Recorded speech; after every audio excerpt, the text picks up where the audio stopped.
Hi guys! Welcome back to Paduster's Tips and Tricks by Mommy Cheryl.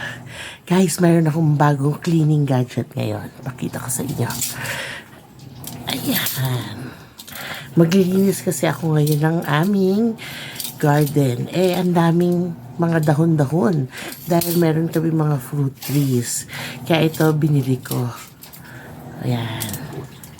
Rake siya na pang dahon. Kasi para hindi masira yung mga ang tawag dito, yung mga Bermuda grass ko.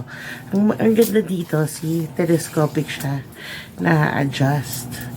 Tapos ito, very easy to store. So susubukan ko siya ngayon. See? Diba? Parang si Wolverine. Okay, sige. Linis muna ako, guys. Ayan, makita nyo. Ang haba na naman ng aking mga damo dito sa backyard.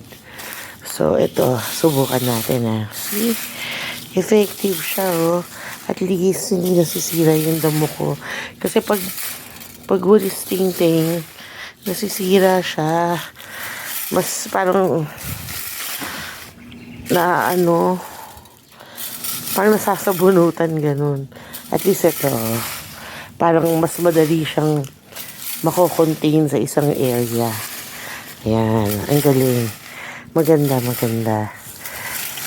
Ayun, so yun nga guys, highly recommended ko yung rake. Madali siyang gamitin and easy to store.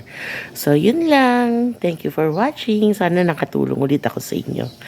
Bye!